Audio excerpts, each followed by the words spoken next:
Hello students, दिलेल्या माहितीवरून order of reaction कसा कॅल्क्युलेट करता येईल ह्यासाठीचा प्रॉब्लेम आपण बघूया इथं. When concentration of reactant in reaction A changes to B is increase by 4 times, the rate increases only by 2 times, the order of reaction would be. इथं काय दिलंय बघा. We have to determine the order of reaction. A changes to B, this is the chemical reaction, and we have to find out what is the order of this reaction and what is given. Concentration of reactant A चं concentration is increased by 4 times. 4 times न increase केलं तर rate of reaction हा increase होतो. Rate of reaction increase होतो तो किती न increase होतो? Only by 2 times. So what is the order of reaction? Now remember, rate आणि ऑर्डर ऑफ रिॲक्शन याच्यामधलं रिलेशन आपण लक्षात ठेवताना हे लक्षात ठेवूया. झिरो ऑर्डर रिॲक्शनसाठी हे एक्सप्रेशन मिळेल आपल्याला. जर ती रिॲक्शन फर्स्ट ऑर्डर असेल तर एक्सप्रेशन या पद्धतीनं मिळेल. जर ती सेकंड ऑर्डर असेल तर एक्सप्रेशन या पद्धतीनं मिळेल.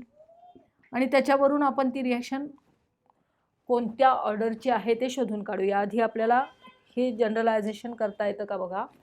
Rate is equal to K into concentration of A raise to 0. This is zero order reaction and so the rate of reaction is independent of the concentration of reactants. Concentration रिॲक्टन्सचं कितीही असू दे, बदलू दे, increase होऊ दे, decrease होऊ दे, rate of reaction constant राहतो.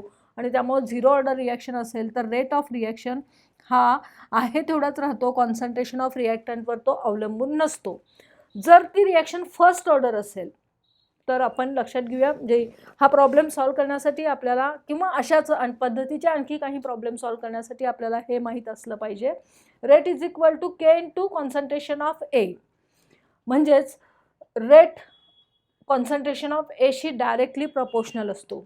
Concentration of A ज्या पटीनं वाढेल त्या पटीत रेट ऑफ रिॲक्शन वाढतो. कॉन्सन्ट्रेशन ऑफ ए किंवा रिॲक्टनचं कॉन्सन्ट्रेशन ज्या पटीनं कमी होईल तेवढा रेट ऑफ रिॲक्शन त्या पटीनं कमी होतो. म्हणजे इथं for first order reaction, if the concentration of reactant is doubled, the rate of reaction will be doubled. If the concentration of reactant is half, the rate of reaction will be half. म्हणजे ज्या फॅक्टरनं तुम्ही concentration of रिॲक्टन्सला गुणता त्याच फॅक्टरनं rate of रिॲक्शनला आपल्याला गुणावं लागेल. म्हणजे इथं for first order reaction you have to remember the coefficient here the power is 1 and so when we increase the concentration by 4 times, what will be the rate of reaction? It will increase by 4 times. Like this, suppose concentration of reactant is 1/4. reactant concentration आपण 1/4 केलं, rate of reaction हा 1/4च होणार. मग ही first order रिॲक्शनसाठी आपण expression चालू.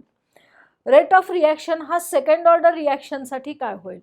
जर आपण रिॲक्टंटचं concentration double केलं, जे कॉन्सन्ट्रेशन ऑफ ए इथं काय होणार 2a होईल. मग रेट ऑफ रिॲक्शन वाढताना ही व्हॅल्यू काय येईल 2a रेस टू 2. एचं कॉन्सन्ट्रेशन आहे तेवढं, त्याचा स्क्वेअर आहे, पण 2a म्हणजे 4, 2चा स्क्वेअर झाला 4. आणि म्हणून आपण इथं म्हणू शकतो जर एचं कॉन्सन्ट्रेशन डबल केलं, म्हणजे रिॲक्टंटचं कॉन्सन्ट्रेशन डबल केलं तर रेट ऑफ रिॲक्शन हा 4 पटीनं वाढतो. म्हणजे जेव्हा आपण ऑर्डर ऑफ रिॲक्शन 2 सांगतो तेव्हा ती ज्या पटीनं आपण रिॲक्टंटचं कॉन्सन्ट्रेशन वाढवलं आहे त्याच्या स्क्वेअरच्या पटीनं रेट ऑफ रिॲक्शन वाढतो. आपण सेकंड ऑर्डर रिॲक्शनपर्यंतच विचार करायचा आहे. आता जर हा रिॲक्शनचा रेट वाढला आहे, इथं काय झालं आहे बघा, concentration of reactants is increase by 4 times. हे 4 टाइम्सनं वाढवलं आहे, पण त्यावेळी रेट ऑफ रिॲक्शन काय झाला, फक्त 2 टाइम्स वाढला. इथं काय रिलेशन मिळतं दोघांमध्ये ते शोधायचं आपण. हा 4 टाइम्सनं वाढवला आहे कॉन्सन्ट्रेशन ऑफ रिॲक्टन्स आणि रेट ऑफ रिॲक्शन 2 टाइम्सनं वाढला आहे. याचा अर्थ हा जो रेट ऑफ रिॲक्शन आहे किंवा जी ऑर्डर ऑफ रिॲक्शन आहे ती फ्रॅक्शनमध्ये असायला पाहिजे. कारण जर रेट ऑफ रिॲक्शन हा याच्यापेक्षा वाढत असेल, जे आता जसं मी सांगितलं, ही जर सेकंड ऑर्डर रिॲक्शन असेल, रेट ऑफ रिॲक्शन 4 पटीनं वाढतो केव्हा, जेव्हा कॉन्सन्ट्रेशन ऑफ रिॲक्टंट 2 पटीनं वाढतो होते तेव्हा. पण इथं काय झालं आहे, ज्या पटीत कॉन्सन्ट्रेशन ऑफ रिॲक्टंट वाढलं आहे त्याच्या कमी पटीनं रेट ऑफ रिॲक्शन वाढला आहे. पण तो कसा वाढला, कितीनं वाढला? हा जर 4 टाइम्सनं वाढवला तर हा रेट ऑफ रिॲक्शन 2 टाइम्सनं वाढतो. याचा अर्थ इथं 4चं स्क्वेअर रूट आपण विचारात घेतलं तर ते 2 आहे. Square root of 2 is 4. That is 4⁻1/2 is equal to 2. आणि म्हणून या रिॲक्शनसाठीचं एक्सप्रेशन आपल्याला काय मिळणार? Rate is equal to K into concentration of A⁻². ज्या पटीनं आपण rate of concentration of reactant वाढवला त्याच्या स्क्वेअर रूटच्या पटीनं रेट ऑफ रिॲक्शन हा वाढेल. आणि म्हणून इथं ऑर्डर ऑफ रिॲक्शन काय येईल? 1/2 येईल. So the order of reaction is 1/2.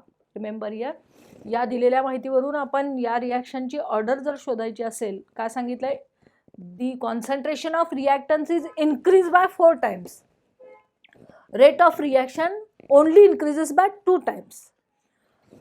हे जर आपण जनरलायझेशन केलं, first order reaction, second order reaction असं असेल तर ज्या पटीत वाढलंय कॉन्सन्ट्रेशन ऑफ रिॲक्टंट त्याच्यापेक्षा जास्त पटीनं रेट ऑफ रिॲक्शन वाढायला पाहिजे. तो नाही वाढला, याचा अर्थ इथं जी ऑर्डर ऑफ रिॲक्शन आहे ती फ्रॅक्शनमध्ये आहे. पण तो फ्रॅक्शन कसा शोधून काढला आपण? तर जर हे 4 टाइम्सनं वाढवलं कॉन्सन्ट्रेशन तर रेट ऑफ रिॲक्शन हा 2 टाइम्सनं वाढला आहे. याचा अर्थ 4चा स्क्वेअर रूट 2 आहे आणि म्हणून 4⁻1/2 is equal to 2. That is equal to here concentration of A⁻1/2, and so the order of reaction is 1/2. Like this you have to select this answer, that is D 1/2. What is the order of reaction? It is equal to 1/2. या पद्धतीनं आपल्याला असे problem solve करता येतात.